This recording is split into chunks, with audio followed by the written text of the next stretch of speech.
What's up YouTube? Welcome to another EU4 video, and today we are doing the Wheel of Random. I'm taking 5 countries and giving them 32 tech, but in order to decide which ones we are going to do, we are going to spin this wheel, and it can be anything. If a country comes up that is not already in the map, we will force the country that owns it to release it as a vassal, give it 32 tech.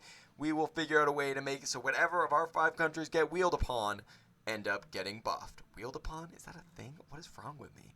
Anyway, with that, let's spin this wheel. And our first buffed country is Zalisco. And we have our first super buff country. Let's see what's next. Oh, Asia's about to get wrecked. The Mongols are back. Let's go. That's 2. Yokuts. I have no clue where that is. We've got our second North American tribe. The West Coast is about to get crazy. Let's go. Cuxlahuca. That's a mouthful, and I believe our third North American tribe. The Central American region is gonna be competitive. And our final spin, who will be our last 32 tech country, Pisa. So for our last country, we have released Pisa from Florence. And here are our 5 countries that got boosted by the Wheel of Random. As you can tell, one of these things is not like the other. And that would be Oriat. All of the other ones are OPMs. We have 4 OPMs and Oriat. And with that, sit back and enjoy. See what happens. Early on, we're going to keep an eye on our buffed countries, see if any of them make a move. I'm particularly interested in Oriat, and as we can see, they're already making big moves into Ming. I'm hoping that we're going to see a formable out of them. Just that red Yuan would be awesome to see the AI form, because the AI doesn't do that really very often at all. You would think it'd be an easier because there's all the sort of the pushes that the game gives to forming Yuan as Oriat, but I mean, Ming is still a powerful competitor, and especially the states that pop out of Ming to put a little bit of a damper in the Orat. So I need to pronounce that correctly. I pronounced that wrong all last video, or all the first half of this video, the intro section of it. Orat. Orat. Someone leave a comment below and tell me how to pronounce Orat, because I have no clue how to do it. First thing that I find interesting is the growth of Florence. Florence is using Pisa. That is interesting. Pisa decided not to separate themselves from Florence, but instead they are offering their strength.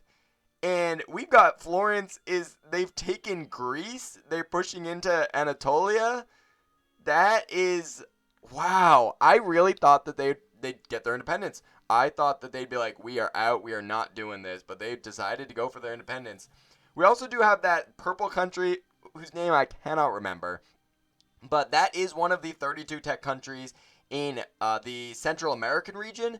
They are doing quite well for themselves. They actually have a border with England, so that's going to be interesting to see if that boosted tech does give them the ability to fight back against the Europeans, or if it's just an early boost and they'll later on just kind of get eaten up. Orat continues to expand. Manchu formed. Nice. That's probably because the Orat weakened Ming, which put Manchu an ability to expand a little bit into the Manchu tribes. I did not see who formed them, but that's really cool. I love that Poland is just eating Lithuania.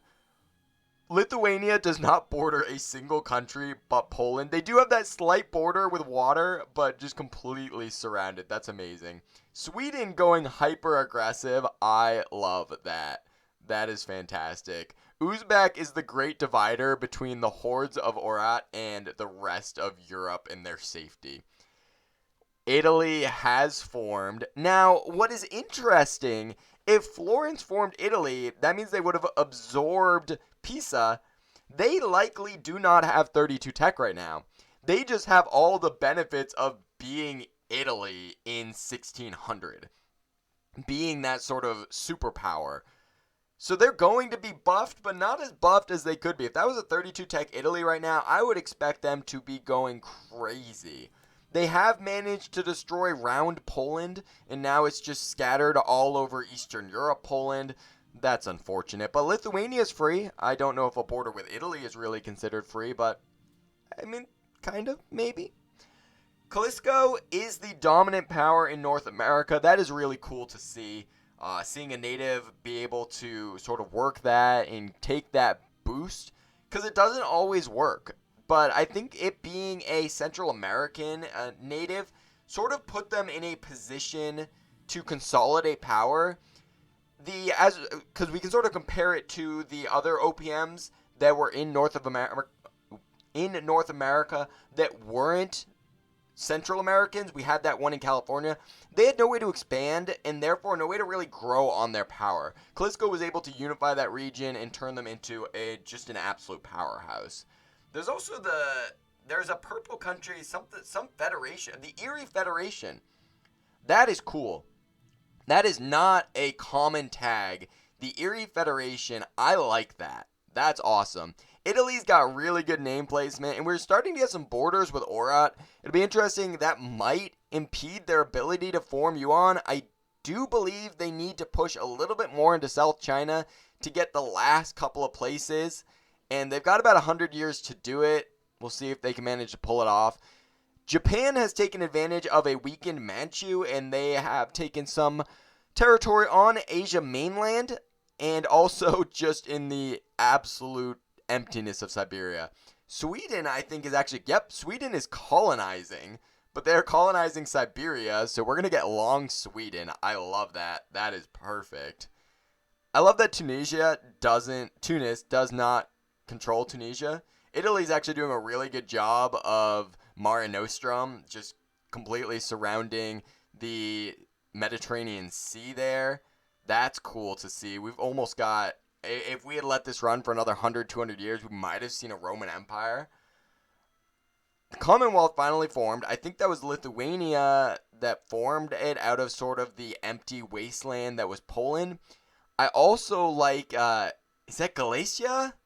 That red next, or reddish-orange next to the Commonwealth, I believe is like Magna Galicia. That is awesome. That is a country that would have had to have been released from Poland. So not one that we see often form, but one that sort of probably popped out of the collapse of Poland. My goodness, that Sweden is one of the best things I have ever seen.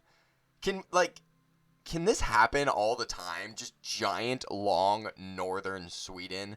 I love, too, that Sweden's like, we're really strong, we're powerful, we can finally expand. Let's find the coldest parts of the world and take them, because we're not already really cold or anything. We need more cold places. Sweden, you keep doing you. Bringing that paradise to really, really cold parts of the world.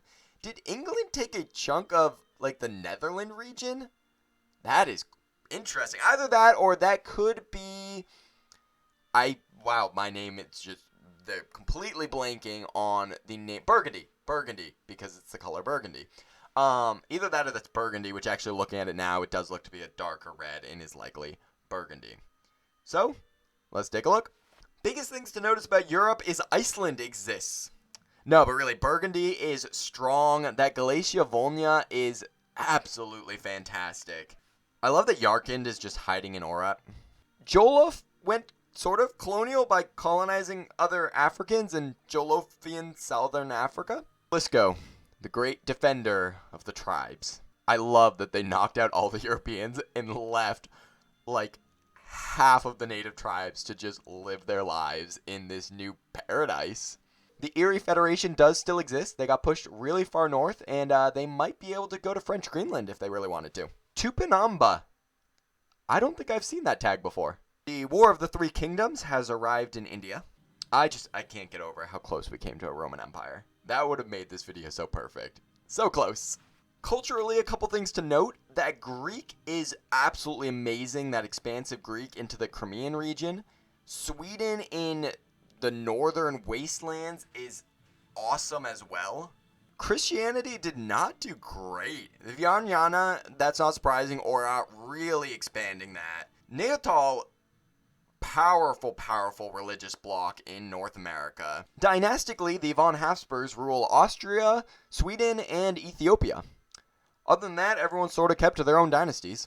The Orient is home of the most developed lands in the world. They have a 70 development province in the basically wastelands of Russia. And finally, our great powers of the world. We've got Italy in first place with 6,156, Callisto with 4,279, the Commonwealth with 2,504, Portugal with 2,436, Sweden with 1,813, Spain with 1,622, Joloff with 1,592, and Deccan with 1,419. Those last four just really flowed well as dates, and I love it.